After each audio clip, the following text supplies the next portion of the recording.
El Observatorio del Poder y el Pulso.hn presenta Cuarto Poder.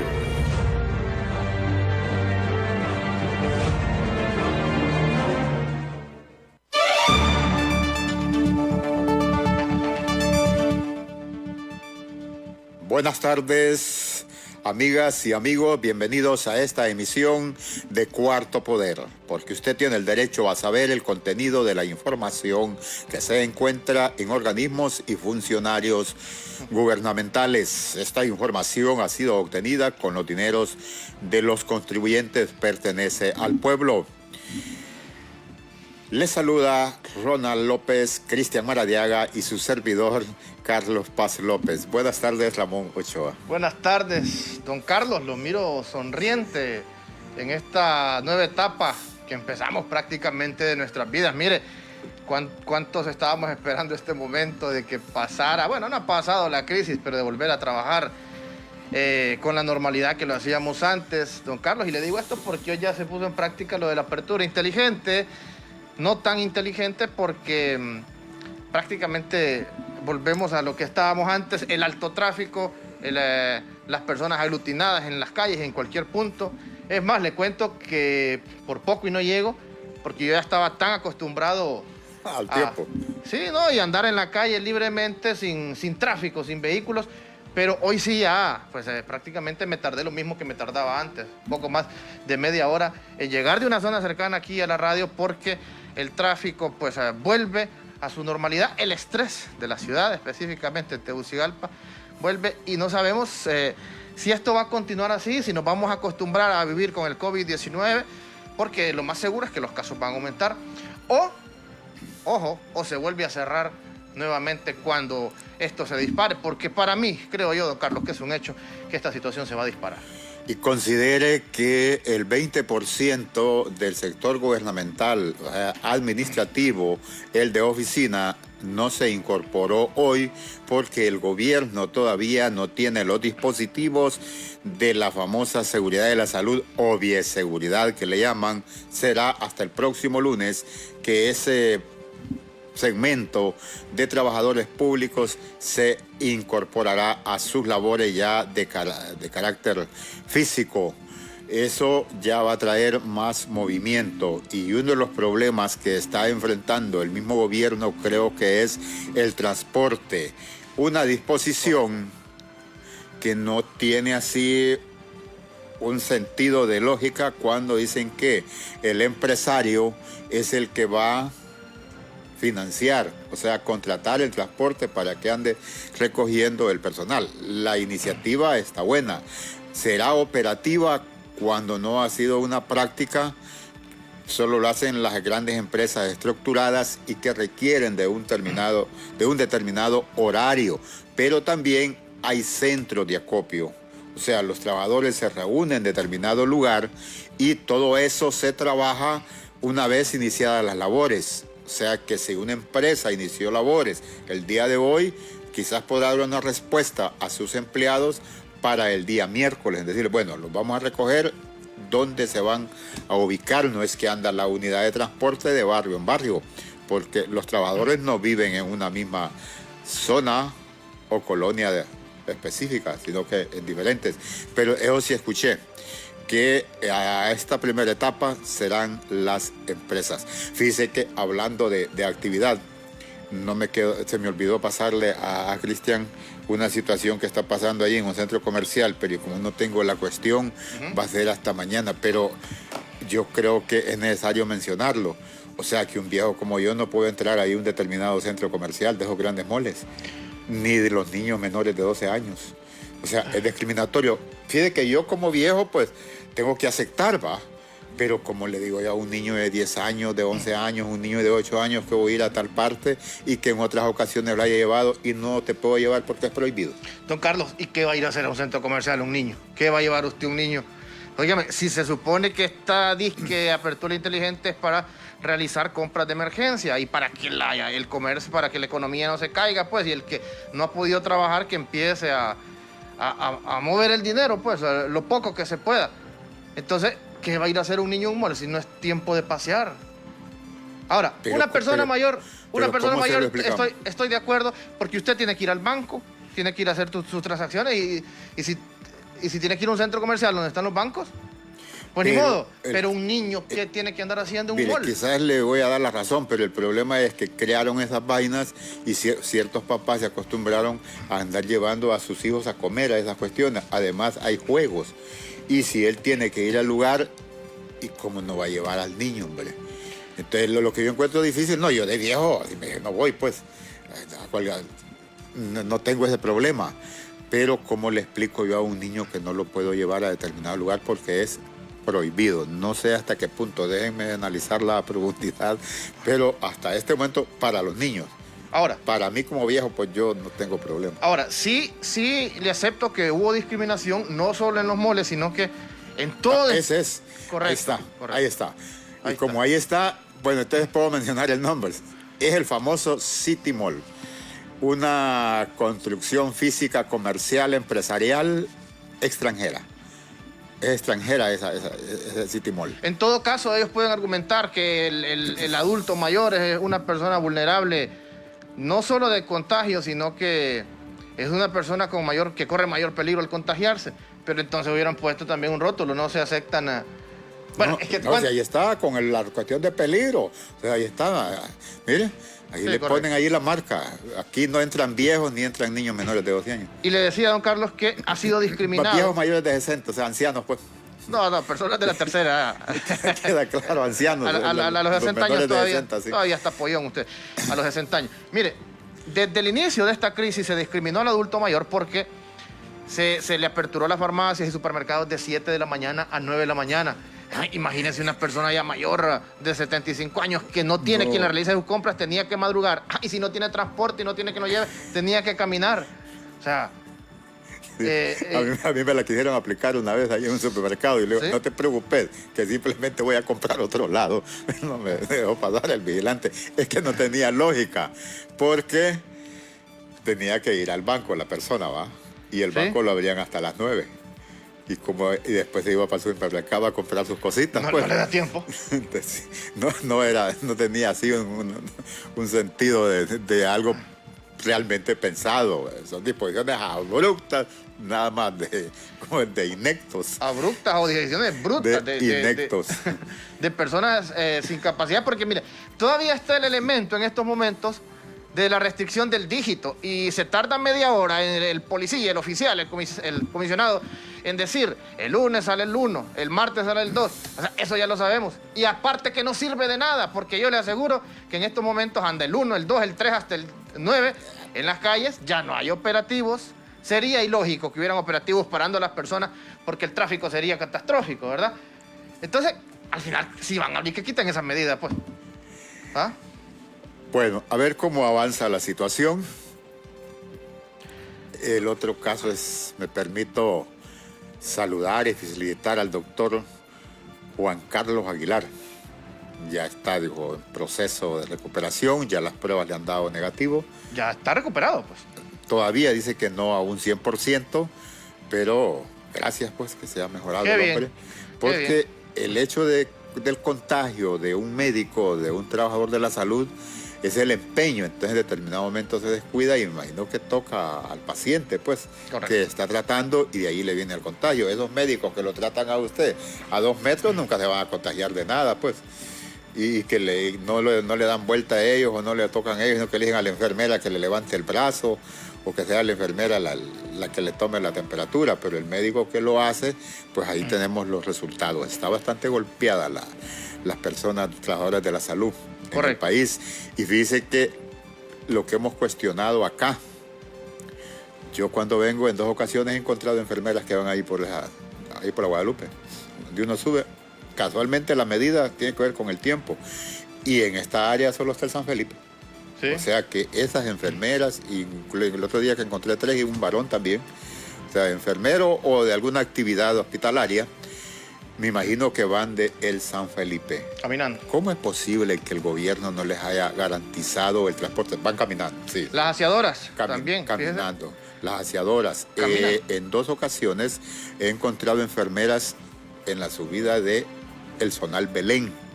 en una ocasión me fui con una de ellas en un colectivo. O sea, dio la casualidad que el taxi que contraté fue al inicio, ¿viste? En los primeros días de la cuarentena, pues concurrimos los dos. Entonces, bueno, los fuimos ahí, íbamos para el mismo sector. Entonces fue que vine cuestionando que por qué no le garantizaban el transporte. Don Carlos, y fíjese que yo me imaginé, yo pensé pues al inicio de esta situación, y cuando ya se empezó a hablar de apertura de farmacias y de algunos comercios, yo dije, dentro de estas personas que van a ser habilitadas para poder trabajar, yo pensé que el transporte iba a estar ahí, porque es un elemento esencial, es un elemento primordial el transporte. Y ya se abrió todo y el transporte sigue parado todavía. Así que saludo a los amigos taxistas, a los cobradores de buses, a los conductores que se la están viendo a palitos en estos momentos, aunque sí ya andan varios taxis ahí porque no aguantan, pues. Sí, yo me vengo en un taxi, incluso ¿Sí? tenía un servicio BNP y cambié, digo, al taxi. Ya andan Al taxi corriente. los taxis normales, ya andan, ¿verdad? Andan los taxis normales. Claro, Sí. claro. Bueno, yo le voy a ser franco, cuando me ha tocado ir a hacer compras, siempre he abordado un taxi normal para venirme para acá y utilizar el BNP. Pero para ya cercano ahí me pongo en la calle ahí, me quedo esperando un ratito. Casi nunca he esperado mucho, ¿eh? No, que quizás digo 2 minutos y ras. Aparece, digo, Correcto. el taxi. Correcto, don Carlos, así que sálvese quien pueda, ¿verdad? Le recordamos que hay que tomar las medidas uno. Si no tiene que ir al mall, no vaya. Si no tiene que ir a comer a la calle, no vaya. Y si tiene que ir a trabajar, pues trate de distanciarse lo más que pueda porque, mire, ahorita cualquiera puede ser, puede estar contagiado. Yo por eso, don Carlos, mire, yo compré esta mascarilla hoy. Esta es la famosa KN95. Ajá. Qué buena mascarilla. ¿Sabe cuánto me costó? 60 lempiras. Pues a mí me sacaron 150 por esa, pero ya tengo como un mes. Ah, que usted las compró a Inves, de seguro. Que Inves las compró. La mandé a comprar por medio de Inves. Sí, porque Inves, estas mascarillas que yo compré y que ya todo el mundo las anda comercializando a 60 lempiras, Inves las compró a 140 lempiras. De estas son, Es que me pasó un problema porque la tuve que comprar. Andaba una de a 25, de acuerdo también, así blanca, ¿va? Pero resulta que se me reventó el cordón en la calle y entonces tuve que ir a buscar la mascarilla porque se me zafó del todo. Yo no sé cómo quedé solo con el tenía con la papá. No, o sea, que- no eran originales entonces. Porque... No, es que la primera, como le digo, había comprado una de 20, 25 pesos. Entonces se me zafó de un solo y quedaba con la cuestión agarrándome, entonces tuve que ir a buscar. Donde Sí. ya había visto allá por un supermercado. Óigame, se aprovecharon en esta crisis los comerciantes, yo no le llamo emprendedores a esas personas que en las redes sociales buscaban cómo comprar y vender mascarillas a altos precios, incluidos los que están encargados de las compras en estos momentos, Inversión Estratégica de Honduras, Inves. No, Lástima, ahí lo que ha habido ha sido una total ineptitud correcto, ese es el país para que tenemos. no acusarlos de otra cosa. Correcto. Y van a tener que rendir cuentas en el futuro cercano. Esperemos que así sea. Don Carlos, ¿le parece si entramos en materia? Pero antes Sí. le recuerdo que somos una cortesía de diario digital El Pulso, periodismo de investigación, donde usted puede indagar las notas del momento, las noticias actuales, fresquitas. Usted las puede también monitorear a través de las distintas redes sociales. Búsquenos como El Pulso en Facebook, en Twitter, en Instagram. ¿Cómo estamos, güey? Y en su página web www.elpulso.hn, periodismo de investigación. Las columnas de opinión también son interesantes. Así que le recomendamos www.elpulso.hn. También somos una cortesía del Observatorio del Poder. Plataforma que en los próximos días estará disponible al público para conocer el trabajo que realizan los diputados en el Congreso Nacional. Es preponderante tener la información de lo que hacen nuestras autoridades, más que todo, Carlos, previo a un proceso electoral, para no volver a cometer los mismos errores, porque al final también nosotros somos responsables de escoger a muchos ineptos que no tienen capacidad de estar en esas butacas. Nosotros los ciudadanos somos responsables. Queremos compartir con ustedes hoy el gran debate que nos ha mantenido año y medio, o más bien creo que 19 meses. El nuevo Código Penal, aprobado en enero del 2018, publicado en mayo del 2018, del 2019, corrección.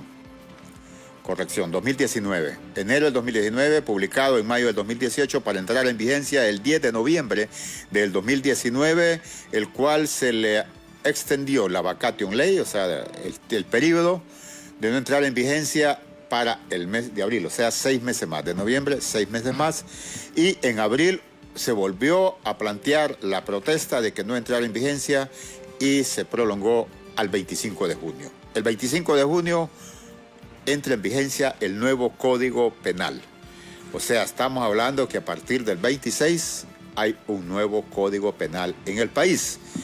Como es conocido por los entendidos en la materia y que nos explicarán esta tarde, la ley favorece al reo, o sea que es retroactiva para el privado de libertad. Así dicen los entendidos en la materia, que nos explicarán solo en derecho penal. Entonces la consulta esta tarde es con el nuevo Código Penal, ¿quiénes recobrarán su libertad? Y el procedimiento para que puedan ser liberados. Pero también, si el Código Penal va a incidir en las extradiciones a los extraditables, el por qué se cuestiona tanto las extradiciones. Que conozcamos el por qué, los entendidos en la materia manifiestan que es inconstitucional las extradiciones. ¿Bajo qué figura jurídica entonces se realizan las extradiciones? ¿Bajo qué figura jurídica? ¿Qué proceso se lleva en Honduras para extraditar a una persona? El caso, bueno, lo que más hemos conocido es por narcotráfico. Pero también el expresidente Rafael Leonardo Callejas no fue por narcotráfico, fue por lavado de activos. Correcto. ¿Qué figura se utilizó para el procedimiento jurídico en Honduras y que don Rafael agarrara vuelo para allá y que desgraciadamente pues allá perdió su vida acusado? Todavía no había sido condenado. Hay que aclarar la situación. No había sido condenado, estaba en calidad de acusado. Dígame. Así es, ya está con nosotros uno de nuestros invitados, me confirma Cristian. Perfecto, el abogado Russell Tomé a través de la videollamada para ampliar sobre este tema donde hay que aclararle muchos puntos a la población sobre esa figura de la extradición. Surge en estos momentos una confusión de los elementos legales de la extradición. ¿Hacia dónde vamos? Vamos a un posible escenario donde definitivamente ya no tengamos un proceso de extradición en nuestro país. ¿Será que eso está buscando la clase política en estos momentos? Pero de forma, desde las ciencias jurídicas, desde el punto de vista de los expertos que opinan sobre este tema, ¿qué tiene que ver el nuevo Código Penal con esta figura de la extradición? Abogado Russell Tomé, muy buenas tardes, bienvenido a Cuarto Poder.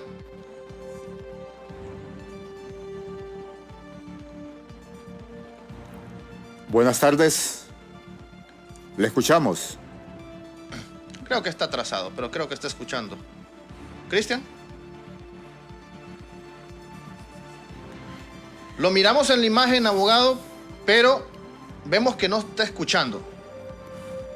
No tiene audio. A ver qué podemos hacer ahí, pero entonces le reiteramos cuál es el propósito. A partir del 25 de junio entra en vigencia el nuevo Código Penal. ¿Quiénes podrán recobrar su libertad, que en este momento están en las cárceles, con el nuevo Código Penal? ¿Y cuál es el procedimiento que deberá seguir, en este caso, el abogado, sus familiares o los que estén encargados de eso? Pero también queremos saber si el nuevo Código Penal va a incidir en las extradiciones. ¿Ya recuperamos? No. Correcto. Este código penal, don Carlos, que entraría en vigencia este próximo 25 de junio, mire, me llama algo la atención lo que sucedió el día de ayer, donde se convocó a los influencers, los denominados influencers, que son aquellas personas que tienen una influencia en las redes sociales, pero que la mayoría de ellos se dedican a entretener. Pues se les convocó para que den su opinión sobre el nuevo Código Penal.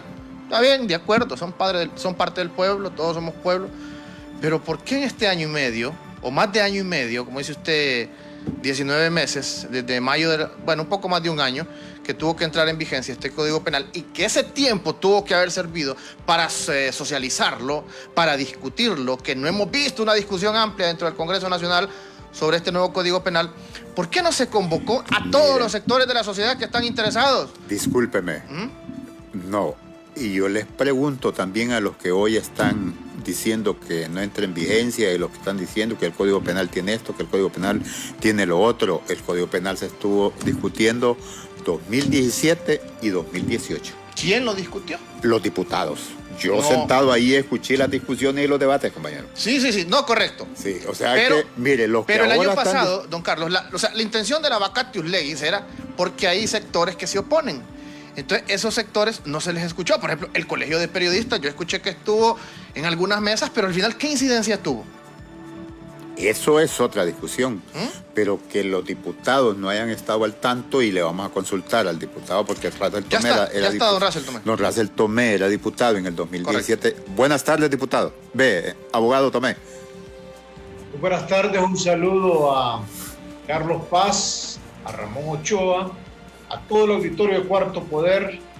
Nos alegra mucho, Carlos Paz y Ramón Ochoa, que estén tocando este tema muy importante, que es el tema del nuevo Código Penal. Y tal como lo plantea Carlos, yo era diputado en ese periodo, y la primera discusión que tuvimos es que le dijimos al Partido Nacional, y Mauricio Oliva era presidente del Congreso, lleva 2 periodos de presidente, le dijimos, la política criminal de un Estado se estructura en 3 niveles: la Constitución de la República y los convenios, el Código Penal y las leyes penales, y las normativas y resoluciones. Ustedes están equivocados, porque ustedes no tienen una política criminal clara. Este código, nosotros empezamos a discutirlo y Carlos ahí estaba presente. Este Código Penal, si no lo hacemos con amplia discusión de todos los sectores, va a ser un código muy cuestionado. Después empezamos a discutir los principios generales, la teoría general del delito, que es el primer parte del código, y después los tipos penales, que son los delitos.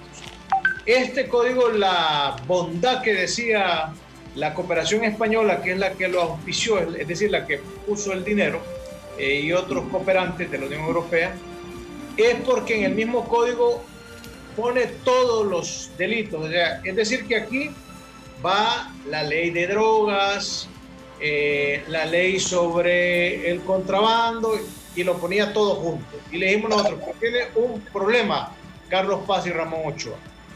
Tiene problema, le dijimos, y lo denunciamos. Y en aquel momento, creo que Carlos Paz y 4 o 5 más periodistas me entrevistaron. Ustedes lo que están haciendo es un código para la impunidad, porque rebajaron las penas. Lo hicieron de una forma improcedente. Lo hicieron mediante una rectificación de un acta. Hoy el CNA, que ahora ha retomado nuestra denuncia y ha podido ir a traer los videos, ha ido a varios programas donde ha colocado los videos. Incluso nosotros en aquel momento, acompañado de un diputado suplente del Pino, que era bien activo en las redes, el diputado hizo unos pequeños segmentos donde pusimos todos los días denunciando qué es lo que estaba realizándose en perjuicio del pueblo hondureño. Pero hoy, que estoy invitado por ustedes en Cuarto Poder, me alegra muchísimo de que la ciudadanía, como lo decía Ramón Ochoa, hoy sí está opinando. Acabo de leer un documento de una compañera, Mirtala Flores, de Comayagua, una dirigente, buena dirigente de nuestro Partido Libre, una buena amiga involucrada, que acaba de hacer un pronunciamiento y dice: ¿por qué no estoy de acuerdo con este nuevo código? Dice, porque en el caso de los delitos de pornografía infantil reduce las penas. En el caso de los delitos relacionados a el hostigamiento sexual, reduce las penas.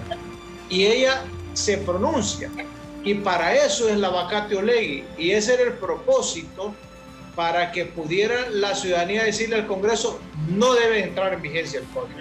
Pero el Congreso, Mauricio Oliva, ha venido distorsionando todo lo que es vacatio legis, y lo que hizo fue reunirse con una parte del sector empresarial y le le dio trámite a lo que ellos le pidieron, que era quitar la responsabilidad de las personas jurídicas y quitar algunos delitos en lo relacionado con contrabando y otras cosas.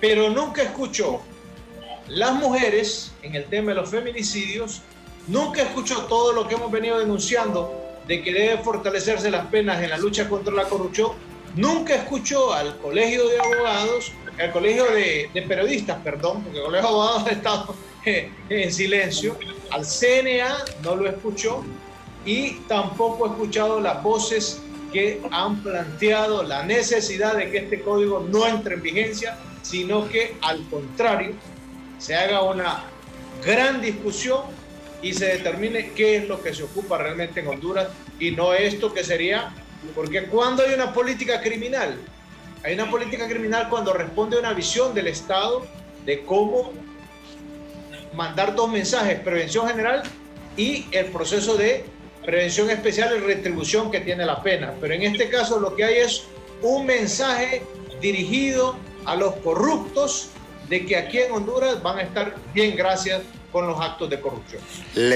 Lo interrumpo, don Carlos, porque ya está el abogado también René Altamirano desde la costa norte de nuestro país, abogado penalista, y a lo cual le consultamos, le damos la bienvenida y le consultamos de manera general. Abogado, ¿este es el código de la impunidad o podemos desclasificar algunos elementos positivos o negativos para sumarlos al debate? Buenas tardes, bienvenido a Cuarto Poder. Bueno, muchas gracias, compañeros. No sé si reciben mi señal ahí. Excelente. Bien, bueno, yo particularmente, aunque soy una persona de libre, que siempre he tenido un compromiso político, yo tengo que plantear una cosa que a mí me parece como abogado penalista lo siguiente. Este no es el código de la impunidad. El problema de la impunidad del país no está en el Código Penal. ¿Y cómo les demuestro yo? ¿Cómo demuestro yo como abogado que la impunidad no está en nuestro Código Penal? Bueno, en el Código Penal vigente ahorita, antes del Código Penal nuevo, hay penalización de conductas, por ejemplo, que tienen que ver con la corrupción, que son más graves que las que están en el Código Penal, aunque para mí lo que hicieron en el Código Penal nuevo es proporcionalizar las penas y en unos casos especificar o aclarar la forma de aparición de las conductas en los tipos penales. Pero yo, con el tema de la impunidad, que yo siento que es una cosa que se ha platicado mucho, yo debo decir lo siguiente, compañero. Lo interrumpo, abogado. No está en el Código Penal. Sí, lo interrumpo solo por un detalle técnico, que active la cámara, me dicen los compañeros en producción. Que active la cámara. Sí, o sea, tenemos excelente audio, pero no lo vemos. Pero la imagen. Déjenme ver dónde se activa, que no soy muy tecnológico, pero... Está bien, no hay problema. No, entonces dejémoslo así, continúe disertando. No hay problema, le escuchamos. Ahí creo que está. Sí, le escuchamos muy bien. Sí. Gracias. Miren, Ahora compañeros, yo les pongo, fíjense que cuando se va la MASI, deja de investigarse, dejan de prepararse las acusaciones y desaparece la UFESI. Dejan a la UFERCO y la UFERCO la dejan sin poder, la dejan sin personal. O sea, el problema de la impunidad de nosotros es que el Ministerio Público no hace su trabajo, es que el Estado de Derecho no está funcionando. Para mí, el problema del Ministerio Público es que está demasiado politizado, compañeros. Para que un fiscal presente una acusación contra alguien que tiene poder o alguna protección o algún espacio que de alguna manera represente o ostente poder, un fiscal se hace la investigación, un fiscal lo prepara y tiene que pasar por filtro de Coordinador Nacional de Fiscales, Fiscal General Adjunto, Fiscal General. Pues ahí es donde se han quedado una gran cantidad de acusaciones que nunca llegaron a los tribunales.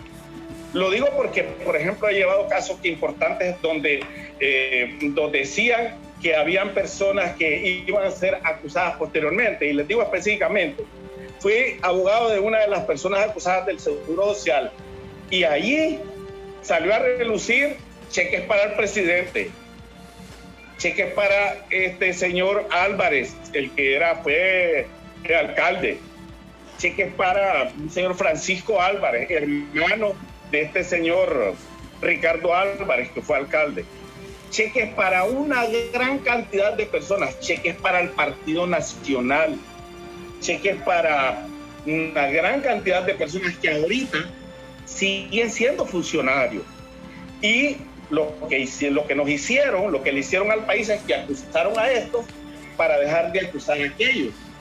Y que es tan impune lo que está pasando, que en una ocasión estábamos en un juicio y durante estábamos en el juicio, que duró como 2 semanas, supimos que en el transcurso del juicio se había vendido un terreno que había sido comprado con dinero del Seguro Social, y quien lo había vendido era uno de los testigos del Ministerio Público que había comparecido al juicio. O sea, una burla.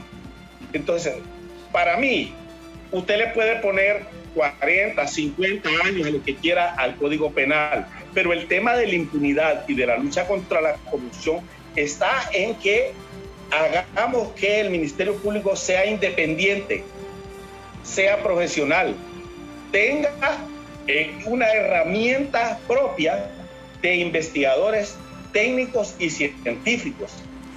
No tenemos un laboratorio científico para que trabajen por ejemplo, en la preparación de la escena del crimen, una cosa tan básica. Y la escena del crimen no me estoy refiriendo yo solamente a los delitos, por ejemplo, contra la vida o contra la integridad. No, es que esa escena del crimen, una secretaría del Estado, ahí se hizo el cheque, ahí se preparó la documentación, ahí se alteraron números, ahí se cambiaron métodos que debieron seguirse, y nosotros, el Ministerio Público no tiene esas herramientas. Entonces hay 2 problemas allí. Me parece que el Ministerio Público no está funcionando como debiera, no tiene el equipo técnico necesario, y los fiscales no tienen la independencia que necesitamos que tengan para que aquí se formulen acusaciones contra todas las personas, indistintamente de quién sea o de qué partido sea, o si está en el gobierno o no está en el gobierno. ¿Por qué digo esto? Porque es que en el pasado, pues, soy penalista y de esto vivo, de esto me gano la vida.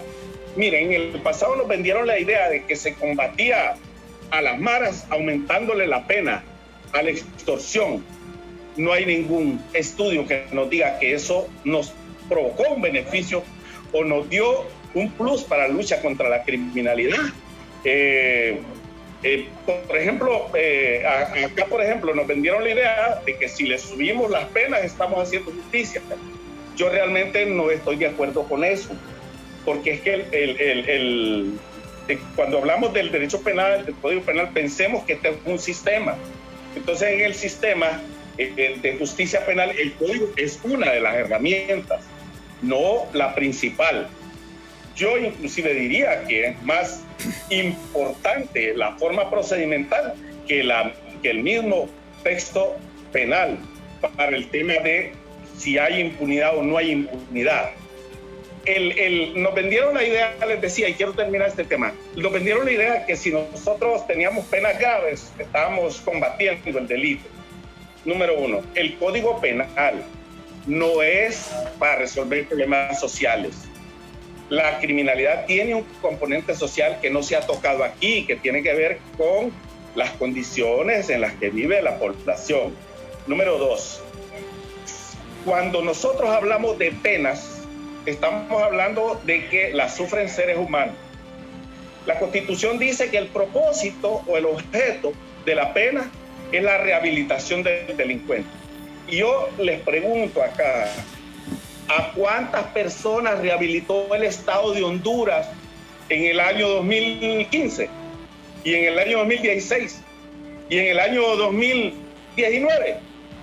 No tienen un récord, no hay un estudio. Entonces, ¿cuál es el problema con que las personas se ponen a decir si una pena es alta o baja? ¿Saben cuál es el problema para mí, compañero? En que nadie nos indica a nosotros, yo que investigo y que busco y que leo, nadie nos ha dicho qué parámetros utilizaron para ponerle las penas a esos delitos. Si hubieron estudios de el comportamiento criminal en Honduras, si hubieron estudios del Instituto Penitenciario, si hubieron estudios de los jueces de ejecución de penas. Y que nosotros tenemos unos jueces de ejecución de penas en San Pedro Sula que dicen que vigilan la pena en el Porvenir, que queda en el otro lado del país, y que dicen que están vigilando el cumplimiento de la pena en La Tolva, que queda en el oriente del país, lejos de acá. Entonces me pregunto yo, ¿estamos penalizando a la gente y la estamos rehabilitando o la estamos metiendo privada, la privamos de la libertad solo por privarla? Porque para ponerle una pena, aquí termino, para darle la oportunidad a los otros compañeros, para ponerle una pena de 5 a 8 años a los delitos contra la propiedad, debieron hacer un estudio y determinar en cuánto tiempo el Estado de Honduras rehabilita a una persona que tiene la inclinación a cometer delitos contra la propiedad, porque no es lo mismo una persona que delinque contra la propiedad como el estafador, como el traficante, como el que irrespeta la vida y comete homicidio. Son diferentes. Entonces, acá miro yo que pusieron al antojo las penas o al gusto de algunas personas las penas, pero el código, si hay algo que yo debo criticarle como abogado penalista, es que no tiene una fundamentación para determinar por qué le ponemos determinada cantidad de años a tal o cual delito. Eso no hay una explicación científica, que es lo que exijo yo. Recuerden que le estamos conculcando libertad a sus ciudadanos hondureños. Disculpe, le vamos a interrumpir porque se nos fue el tiempo y teníamos una cantidad de preguntas que no vamos a lograr, pero vamos a seguir debatiéndolo porque ya escuchaba, abogado Tomé, que para el abogado Altamirano no es el problema el código, sino la impunidad que impera en el país. Pero nos interesa conocer con este nuevo código quiénes recobrarían su libertad y qué proceso deben de seguir los que están en prisión en este momento para volver a la libertad y si tiene incidencia en las extradiciones. Abogado Tomé, vamos a tener que ir un poco más breve porque ya se nos fue el tiempo, distinguidos ciudadanos. Muchas gracias, Carlos Paz. Yo saludo a mi colega Altamirano. Igual que él, he dedicado mi vida al estudio del derecho penal, a la clase de la universidad, pero hemos tomado la decisión de acompañar al pueblo en este tema.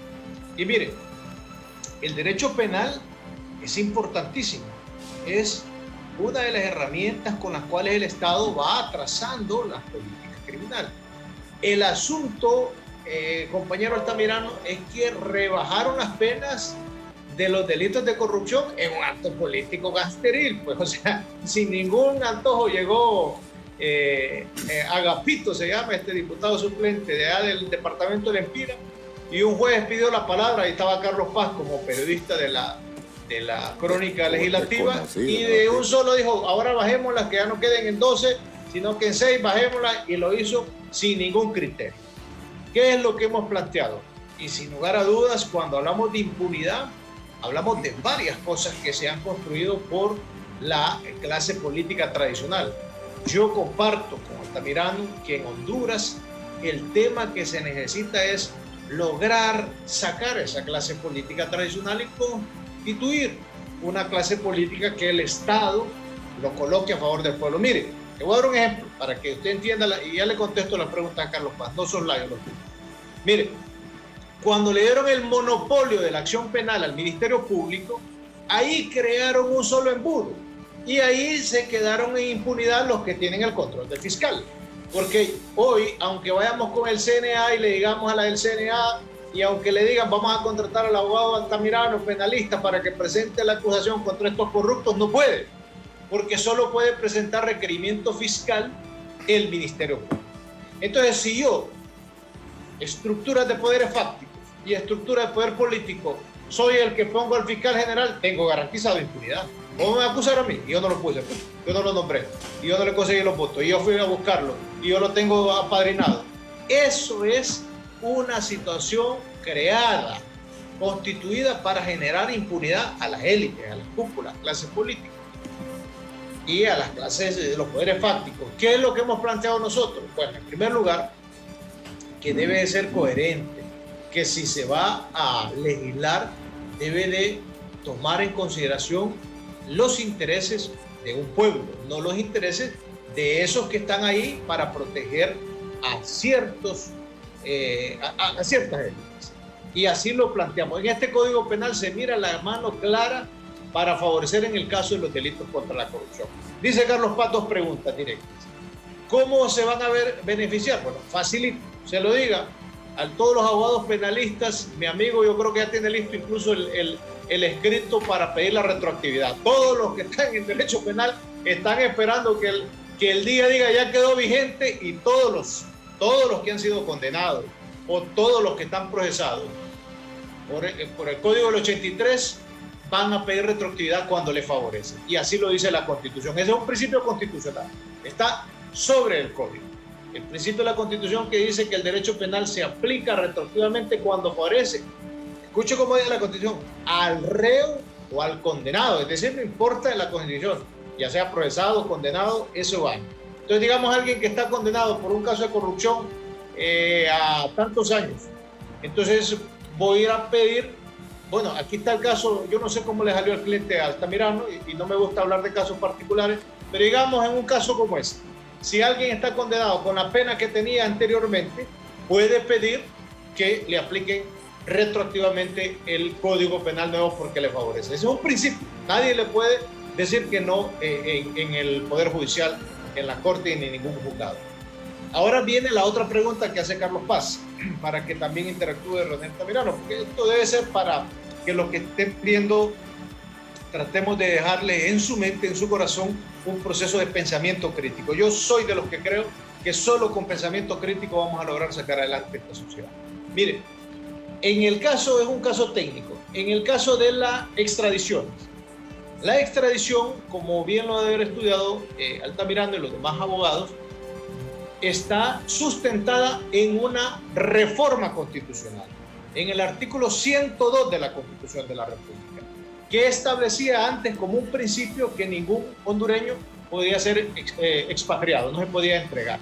Pero se reformó y se dijo, en esa reforma constitucional, que sí se puede extraditar hondureños en casos de tráfico de droga, en casos de criminalidad organizada y en casos relacionados con lavado de dinero. Eso es terrorismo, es la palabra que utiliza exactamente la reforma constitucional. Y esa fue ratificada en una segunda, Carlos Paz, como establece técnicamente la reforma constitucional. Se ocupan 86 diputados y una segunda legislatura por 86 diputados. Esa fue ratificada, entonces ya está vigente. El Código Penal, Carlos Paz, el artículo 9 del Código Penal que habla, permítame un segundo solo para ser bien técnico en este caso, que quede bien ilustrada la participación. El artículo 9 habla de la aplicación ultraterritorial de la ley penal. Ese artículo 9 no puede reclamarse sobre la reforma del artículo 102 de la Constitución. Entonces las extradiciones siguen. ¿Por qué? Porque el principio de la teoría de Hans Kelsen, que es la teoría de la pirámide del ordenamiento jurídico, establece que en primer orden está la Constitución. Entonces, la extradición está en la Constitución, no en el Código Penal. Lo que hay en la Corte Suprema de Justicia es un auto acordado como reglamentaron los magistrados de cómo iban a nombrar el juez natural y cómo iban a llegar los abogados a presentar las pruebas, pero eso no está en ningún código, ni procesal, ni código penal. Así que los que andan ahí queriéndoles sacar, yo sé que esta gente que está pidiendo extradición tiene sus buenos abogados, está bien el debate, pues, está bien para el que viene empezando. El que está planteando ahí ese tema, sin lugar a dudas, se va a estrellar contra la teoría kelseniana de la pirámide del ordenamiento jurídico, donde establece que en prima facie, en primer orden, está la Constitución de la República, y que la extradición, donde la aprobó el Estado de Honduras, es en la Constitución, en el artículo 102. Quiero dejar este tema bien sentado en el siguiente parámetro. Mire, por eso es que le decía al inicio con mi amigo Altamirano, el Estado de Honduras Y todos los estados establecen la política criminal en 3 órdenes. Primero, lo que dice la Constitución, los convenios. Segundo, el Código Penal y las leyes penales. Y tercero, las normativas y ordenamientos. Entonces, el Estado de Honduras dice, mediante este convenio, una política criminal de combatir el terrorismo, de combatir el lavado de dinero, de combatir toda la criminalidad organizada. Y ahora, en el nuevo Código Penal, estos vienen y rebajan las penas de lavado de dinero, rebajan las penas de criminalidad organizada y terrorismo. Entonces, no hay coherencia en la política. Y yo cierro diciendo, soy de los que he denunciado, no es por primera ocasión, lo hice como juez, lo hice como abogado litigante, como diputado y ahora lo hago como dirigente del Partido Libre. El delito es un fenómeno social, hay que ir a las causas y no a los efectos. Es decir, que no es endurecimiento de penas, pero tampoco vamos a aceptar que vengan a jugar con el pueblo hondureño creando un código para lograr que los que han saqueado los fondos públicos queden impunes. Por eso que nosotros decimos que no debería entrar en vigencia este Código Penal sin revisar primero el catálogo de penas, no los principios, sino que el catálogo de las penas, sobre todo en los delitos relacionados a las mujeres, feminicidio, los delitos relacionados contra la lucha que debe hacerse frontal contra la corrupción, los delitos de cómo pueden criminalizar la lucha social, que tienen una pena grosera, nosotros nos opusimos a eso, y lo relacionado a la pornografía infantil y estos trata de blanca y estos abusos contra las mujeres. Sí debe revisarse esas penas. Nosotros estamos de acuerdo con el planteamiento que ha hecho el CNA y otros sectores de mujeres y organizaciones de que debe de revisarse el catálogo de penas. Se nos fue el tiempo, caballeros, pero tenemos un poquito de tiempo todavía, abogado Altamirano. Sí.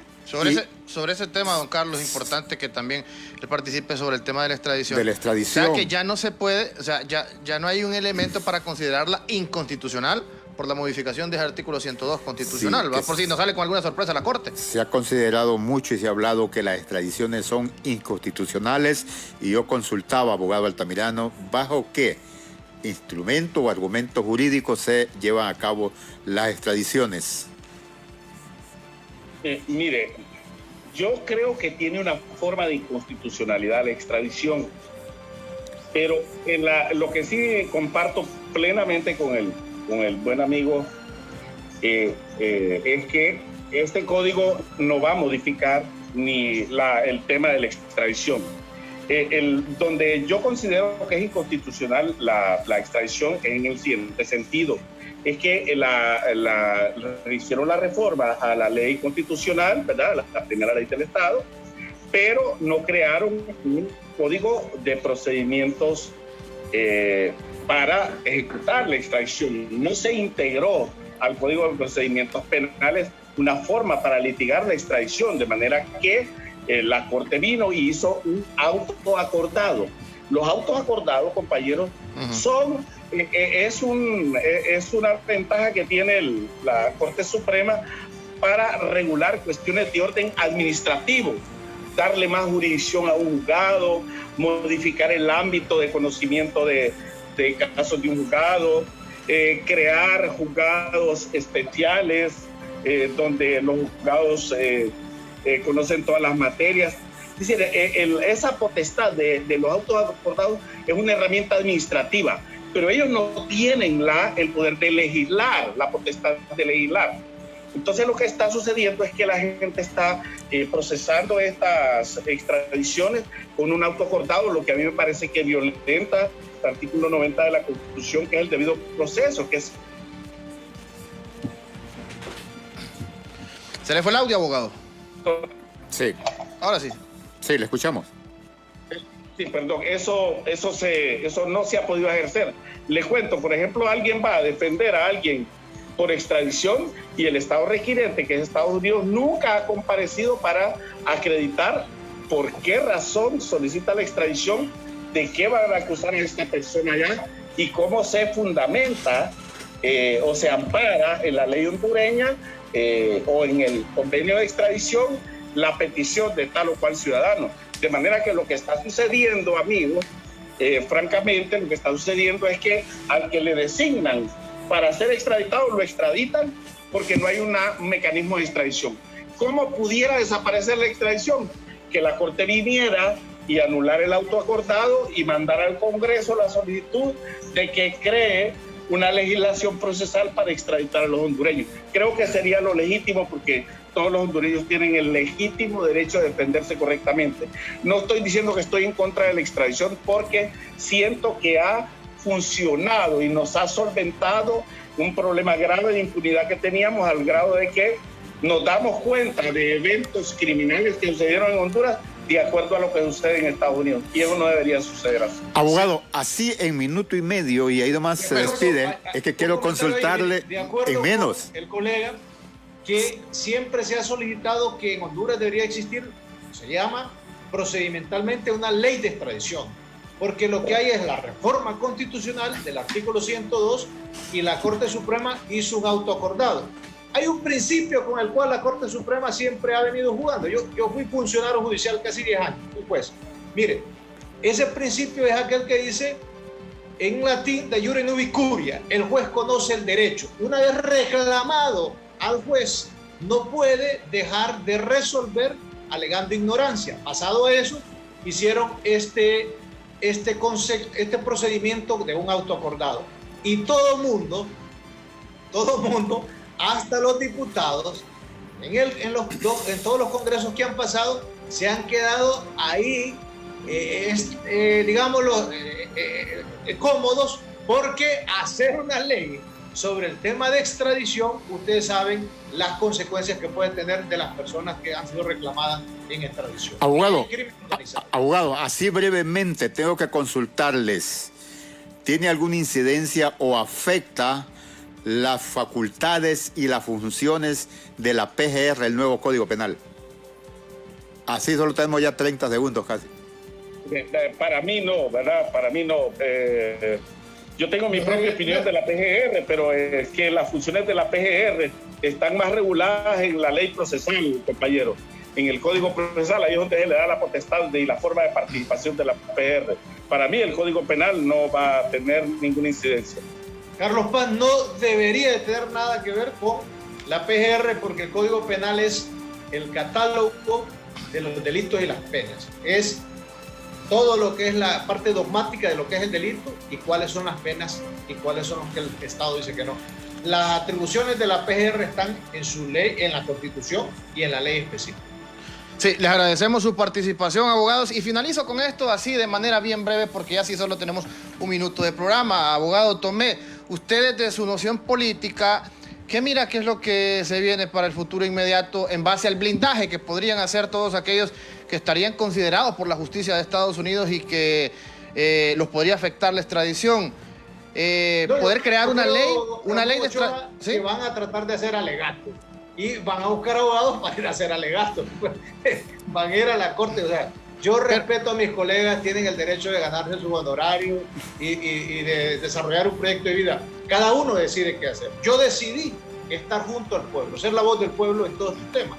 Y en ese sentido, yo le puedo decir que el Código Penal viene una cantidad de recursos de aplicación retroactiva en muchos delitos y mucha gente va a ir a hacer alegatos a la Corte sobre este tema también de extradición. Son alegatos. Allá la decisión que tome la Corte Suprema, los magistrados y los jueces. Gracias, abogado. Abogado Altamirano, para finalizar también la misma consulta. ¿Cree usted que están pensando en crear esa ley para blindarse más y hacer apartados dentro de ella misma donde pueda existir cierto blindaje hacia los que estarían implicados en una posible extradición en el futuro cercano? Bueno, mire, no he escuchado, porque yo también tengo, como Russell, tengo bastantes amigos, pero no he escuchado a nadie que esté preparando, por ejemplo, el tema de la extradición en relación con este código. Yo creo que ese es un asunto que lo lanzan como globo sonda para ver cuál es la reacción que tenemos. Y yo creo que mientras el Estado de Honduras no sea fortalecido y no sea consolidado como Estado de Derecho, esté tan débil institucionalmente, prefiero yo que hayan estas extradiciones, aunque no comparto el procedimiento, porque con la debilidad que tenemos no hay la capacidad para juzgar a estas personas de crimen organizado. Muchas gracias, distinguidos ciudadanos. Le agradecemos a los ciudadanos, abogados penalistas, René Altamirano, de la zona norte del país, y el abogado Russell Tomé, de la zona central, y sus conocimientos técnicos, jurídicos, sobre el nuevo Código Penal. Correcto.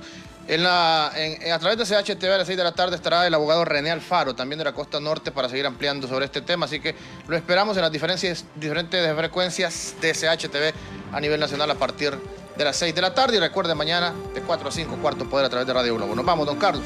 Así es. Cuídese. Buenas tardes. Cuídese.